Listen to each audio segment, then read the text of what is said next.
ನಮಸ್ಕಾರ. ಈ ನಿಮ್ಮ ಶುಕ್ರದೇಶ ನ್ಯೂಸ್ ಅಪ್ಡೇಟ್ ಚಾನಲ್ ಅನ್ನು ತಪ್ಪದೇ ಸಬ್ಸ್ಕ್ರೈಬ್ ಮಾಡಿ. ವಿದ್ಯಾರ್ಥಿಗಳು ತಮ್ಮ ಪಠ್ಯ ವಿಷಯದ ಜೊತೆಗೆ ಕನ್ನಡ ಸಾಹಿತ್ಯ ಆಸಕ್ತರಾಗಿ ಕನ್ನಡ ಸಾಹಿತ್ಯ ಪರಿಷತ್ತಿನ ಗೌರವ ಕಾರ್ಯದರ್ಶಿ ಮಾರಪ್ಪ ನಾಯ್ಕ ಕರೆ ನೀಡಿದರು.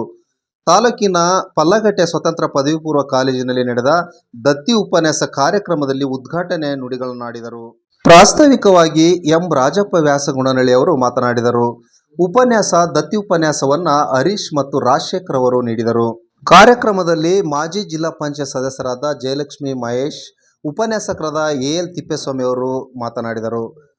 ಈ ಸಂದರ್ಭದಲ್ಲಿ ಪ್ರಾಂಶುಪಾಲರಾದ ನಾಗಲಿಂಗಪ್ಪ, ಪ್ರಾಂಶುಪಾಲರಾದ ಮಹಾಂತೇಶ್, ಪವನ್ ಗ್ಯಾಸ್ ಓಬಪ್ಪ, ಕಸಾಪ ಪದಾಧಿಕಾರಿಗಳಾದ ರಾಜಶೇಖರ್, ಹೋಬಳಿ ಸ್ವಕ್ಕೆ ಹೋಬಳಿ ಘಟಕದ ಅಧ್ಯಕ್ಷ ಸಿದ್ದೇಶ್, ಪತ್ರಕರ್ತ ಮಂಜುನಾಥ್, ಸಣ್ಣಗೌಡ್ರು, ಬಸವರಾಜ್, ಕಲಾವಿದ ಮಾರುತಿ, ಎಂಜಿನಪ್ಪ ಸೇರಿದಂತೆ ಮುಂತಾದವರು ಹಾಜರಿದ್ದರು. ಈ ಕಾರ್ಯಕ್ರಮ ಇಷ್ಟು ಅಚ್ಚುಕಟ್ಟಾಗಿ ನಡೀತದೆ ಅಂತ ಹೇಳ್ಬಿಟ್ಟು ವೈಯಕ್ತಿಕವಾಗಿ ನಂದೂ ಕೂಡ ಗೊತ್ತಿರಲಿಲ್ಲ. ತುಂಬಾ ಅರ್ಥಪೂರ್ಣವಾಗಿರ್ತಕ್ಕಂಥ ಈ ಒಂದು ಕಾರ್ಯಕ್ರಮವನ್ನ ಇವತ್ತು ಆಯೋಜನೆ ಮಾಡಿದ್ದಾರೆ. ಈ ಒಂದು ಕಾರ್ಯಕ್ರಮದಲ್ಲಿ ಆಸೀನರಾಗಿರ್ತಕ್ಕಂಥ ಅಧ್ಯಕ್ಷರ ಹಾಗೂ ಎಲ್ಲ ಮುಖ್ಯ ಅತಿಥಿಗಳೇ, ಈ ಒಂದು ಕಾರ್ಯಕ್ರಮಗಳು ಈ ರೀತಿಯಾಗಿ ಇನ್ನೂ ಮುಂದುವರಿಬೇಕು. ಯಾಕೆ ಅಂತ ಹೇಳಿದ್ರೆ ನೀವೆಲ್ಲ ನಮ್ಮ ದೇಶದ ಭವಿಷ್ಯದ ಕುಡಿಗಳು. ನಿಮಗೆ ಕನ್ನಡ ಸಾಹಿತ್ಯವನ್ನ ಬೆಳೆಸಬೇಕು, ಉಳಿಸ್ಬೇಕು ಎನ್ನುವಂತ ಅಭಿಮಾನ ನಿಮ್ಮಲ್ಲಿ ಇದ್ರೆ ಮಾತ್ರ ನಮ್ಮ ಭಾಷೆ ಉಳಿತದೆ. ಒಂದೇ ನಿಮಿಷ, ನೀವು ಕನ್ನಡಕ್ಕೆ ಏನ್ ಗಿಫ್ಟ್ ಕೊಡ್ಬೋದಪ್ಪ, ಪರೀಕ್ಷೆಯಲ್ಲಿ ಕನ್ನಡವನ್ನು ತಪ್ಪಿಲ್ದಂಗೆ ಬರೆದು ಬಿಡ್ರಿ, ಅಷ್ಟೇ ಸಾಕು, ಇನ್ನೇನೇನು ಬೇಡ. ಹೌದಲ್ಲ? ಅದು test mid term annual exam ಅಲ್ಲಿ ಕುಂಕುಮ ಅಂತ ಬರೀರಿ ಅಂದ್ರೆ ಕಕ್ಕಮ ಅಂತ ಬರೀತೀರಿ. ದಯವಿಟ್ಟು ಆ ಕೆಲಸವನ್ನ ಮಾಡಬೇಡಿ. ಅಂತ ಕೆಲಸವನ್ನು ಮಾಡಿದ್ರೆ ಇಂಥ ಕಾರ್ಯಕ್ರಮ ಆಯೋಜನೆ ಮಾಡಿದ್ದನ್ನು ಕೂಡ ಸಾರ್ಥಕ ಆಗಲ್ಲ. ನಿಮ್ಮೆಲ್ಲರಲ್ಲಿ ಕೈ ಜೋಡಿಸಿ ವಿನಂತಿ ಮಾಡ್ತೀನಿ, ಶುದ್ಧವಾದ ಕನ್ನಡವನ್ನ ಓದಿ, ಶುದ್ಧವಾದ ಕನ್ನಡವನ್ನ ಬರೀರಿ ಅಂತ ಹೇಳ್ತಾ ಈ ಅವಕಾಶಕ್ಕಾಗಿ ಎಲ್ಲರಿಗೂ ವಂದಿಸ್ತಾ ನಮ್ಮ ಮಾತುಗಳನ್ನು ಮುಕ್ತಾಯ ಇರುತ್ತೆ. ಅದಕ್ಕೆ ಒಂದು ಬುಕ್ ಅಲ್ಲಿ ಬರ್ತಿಟ್ರೆ ಅದು ಯಾವಾಗಲೂ ಶಾಶ್ವತ. ನಾವೀಗ ಏನ್ ಮಾಡ್ತಿದ್ದೀವಿ, ಎಲ್ಲ ಮೊಬೈಲಲ್ಲಿ ನಂಬರ್ ಎಲ್ಲ ಸೇವ್ ಮಾಡ್ಕೊಂಡಿರ್ತೀವಿ. ಆ ಮೊಬೈಲ್ ಓದು ಅಂದ್ರೆ ನಂಬರ್ ಅಷ್ಟು ಅದೇ ಒಂದು ಡೈರಿಯಲ್ಲಿ ಬರ್ತಿಟ್ರೆ ಶಾಶ್ವತವಾಗಿರುತ್ತೆ. ಅದಕ್ಕೆ ನೀವು ಯಾವುದೇ ಫಂಕ್ಷನ್ಗೆ ಹೋಗಿ ಒಂದು ಪೆನ್ನು ಪುಸ್ತಕ ಇಟ್ಕೊಂಡು ಹೋಗ್ರಿ ಅಂತ ನಾನು ನಿಮಗೆ ಕಳಕಳಿಯಿಂದ ಪ್ರಾರ್ಥನೆ ಮಾಡ್ತೇನೆ ಅಷ್ಟೇ. ಈ ಒಂದು ಕಾರ್ಯಕ್ರಮ ಸುಮಾರು ದಿನಗಳ ಹಿಂದೆನೇ ಆಗಬೇಕಿತ್ತು. ಯಾಕೆಂದ್ರೆ ಇಲ್ಲಿ ಹಲವಾರು ಕಾರ್ಯಕ್ರಮಗಳು ಮೊದಲೆಲ್ಲ ನಡೀತಾ ಇತ್ತು. ಈಗ ನನಗೆ ಕನ್ನಡ ಸಾಹಿತ್ಯ ಪರಿಷತ್ ಅಧ್ಯಕ್ಷರು ಮೇಡಮ್ ಅವರು ತುಂಬಾ ಉತ್ಸುಕರಾಗಿದ್ದಾರೆ. ಅವರು ಹಲವಾರು ಕೇಳಿದ್ರು. ಈಗ ಅದು ಇವಾಗ ಕೂಡಿ ಬಂದಿದೆ. ಈ ಕಾರ್ಯಕ್ರಮ ಈಗ ಅದ್ದೂರಿಯಾಗಿ ನಡೆದಿದೆ ಅಂತ ನಾನು ಭಾವಿಸ್ತೀನಿ.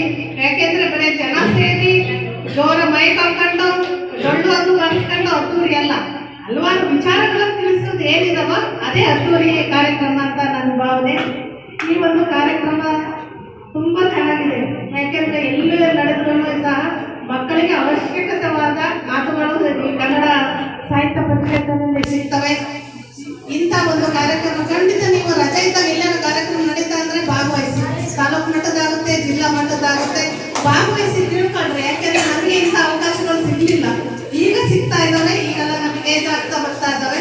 ನಮ್ಗೆ ಮನೆ ಮಕ್ಕಳು ಏನು ಹಲವಾರು ಕಾರ್ಯಕ್ರಮ ಇರ್ತಾವಲ್ಲ, ಅವನ್ನ ಹೋಗಕ್ಕಾಗಲ್ಲ. ಖಂಡಿತ ನೀವು ಇಂಥ ಅವಕಾಶವನ್ನ ಬಳಸ್ಕೊಂಡ್ರಿ ಅಂತ ನಾನು ಈ ಸಂದರ್ಭದಲ್ಲಿ ಹೇಳ್ತೀನಿ. ಈಗ ಕಾರ್ಯಕ್ರಮ ದತ್ತಿ ಏನು ಅಂತ ಹೇಳಿದ್ರು. ಈ ಒಂದು ದತ್ತಿ ಕಾರ್ಯಕ್ರಮ ಸುಮಾರು ವರ್ಷದಿಂದ ನಡೆದು ಬಂದಿದೆ. ಇಂಥ ಅವಕಾಶ ಹಿಂದಿನ ಕಾಲದಿಂದಲೇ ಮಾಡಿಕೊಂಡಿದ್ದಾರೆ. ಖಂಡಿತ ಇದು ನಮ್ಮೆಲ್ಲರ ಭಾಗ್ಯ ಅಂತ ನಾನು ಭಾವಿಸ್ತಿದ್ದೀನಿ. ಈ ಒಂದು ದತ್ತಿ ಕಾರ್ಯಕ್ರಮವಾಗಿ ನಾನು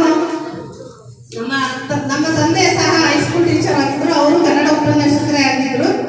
ಆ ಒಂದು ನನಗೆ ಇವತ್ತು ತುಂಬ ನೋವು ಅಂತ ಇದ್ದೆ. ನಾನು ನಮ್ಮ ತಂದೆ ತಾಯಿ ಇಬ್ಬರಿಗೂ ಕಳ್ಕೊಂಡಿದ್ದೀನಿ. ಅವರ ಒಂದು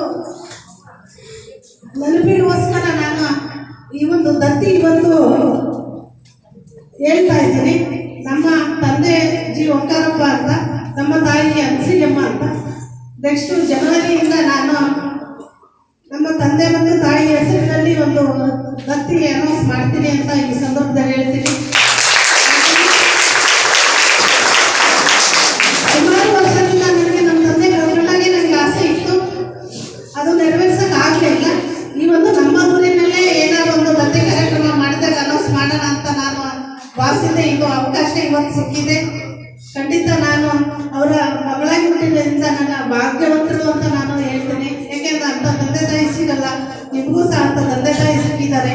ನಿಮ್ಮ ತಂದೆ ತಾಯಿ ಹೆಸರನ್ನ ಉಳಿಸುವಂತ ಮಕ್ಕಳಾಗ್ಲಿ ಅಂತ ನಾನು ಈ ಸಂದರ್ಭದಲ್ಲಿ ಹೇಳುತ್ತಾ, ನಾನು ಸಹ ಜಿಲ್ಲಾ ಪಂಚಾಯತಿ ಸದಸ್ಯರಾಗಿ ಎಲ್ಲರೂ ಅವಕಾಶ ತುಂಬಾ ಚೆನ್ನಾಗಿ ಮಾಡಿಕೊಟ್ರು ನಮ್ಮ ಪಿಳ್ಚೋಡ್ ಕ್ಷೇತ್ರದ ಜನತೆ. ಆ ಅವಕಾಶವನ್ನು ಮಾಡಿಕೊಂಡು ನಮ್ಮ ಕೈಲಿ ಎಷ್ಟಾಗುತ್ತೋ ಅಷ್ಟು ಕೆಲಸ ನಾನು ಮಾಡಿದ್ದೀನಿ, ನನಗೆ ತೃಪ್ತಿ ಇದೆ ಅಂತ ನಾನು ಈ ಸಂದರ್ಭದಲ್ಲಿ ಹೇಳಕ್ಕೆ ಇಷ್ಟಪಡ್ತೀನಿ. ನಮ್ಮ ರಾಜಕೀಯರು ಹಲವಾರು ಸಲ ಹೇಳ್ತಿದ್ರು, ಅಕ್ಕ ನಿಮ್ಮಂಥ ಬ್ಯಾಚ್ ಇಲ್ಲಕ್ಕ ಅಂತ. ಖಂಡಿತ ನಮ್ಮಂಥ ಜಿಲ್ಲಾ ಪಂಚಾಯತಿ ಬ್ಯಾಚ್ ನೆಕ್ಸ್ಟ್ ಸಿಗ್ತದೋ ಇಲ್ಲ ಅಂತ ನಾನು ಹೇಳಿದ್ದೀನಿ. ಖಂಡಿತ ಇನ್ನು ನನಗೆ ನಾನು ಅಧ್ಯಕ್ಷ ಆದಾಗ ಅಧ್ಯಕ್ಷದ ಅನುದಾನ ಬಂದಿತ್ತು. ಆ ಅನುದಾನ ಯಾವುದಕ್ಕಾರ ಬಳಸ್ಕೋಬೇಕು ಏನೇನೋ ಎಲ್ಲರೂ ಪ್ರತಿಯೊಂದು ಏನೇನೋ ತಲೆಗೆಲ್ಲ ಕಂಡ್ರು. ಅವಾಗ ನಮ್ಮ ಕಾಲೇಜಿನ ಬಿಲ್ಡಿಂಗ್ ಇರಲಿಲ್ಲ, 2 ದಿನ ಇದ್ವು, ಬಾಡಿಗೆ ಬಿಲ್ಡಿಂಗ್ ಅಲ್ಲಿ ನಡೀತಾ ಇದ್ವು.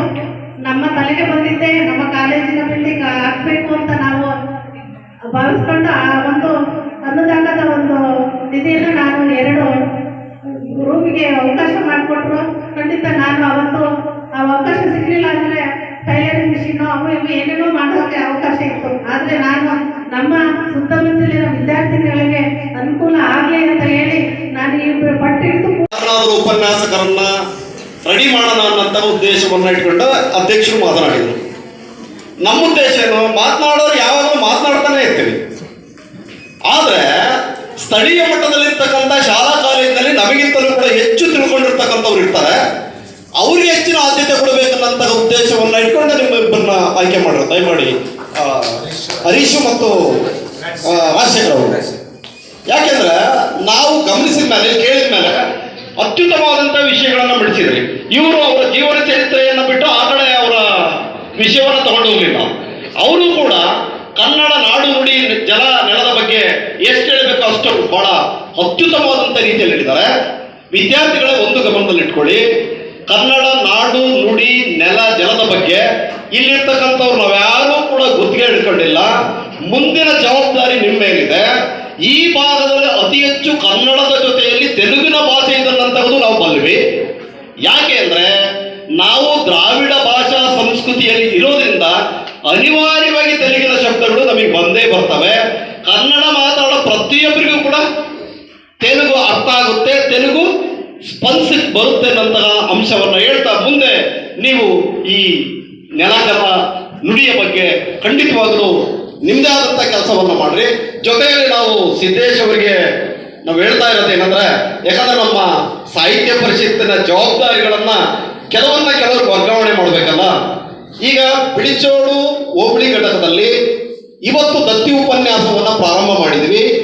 ತದನಂತರ ಸೊಕ್ಕೆ ಭಾಗದಲ್ಲಿ ಸಿದ್ದೇಶ್ ಅವರ ನೇತೃತ್ವದಲ್ಲಿ ನಾವು ದತ್ತಿ ಉಪನ್ಯಾಸವನ್ನ ಆ ಭಾಗದಲ್ಲಿ ಇಟ್ಕೊಡ್ತೀವಿ.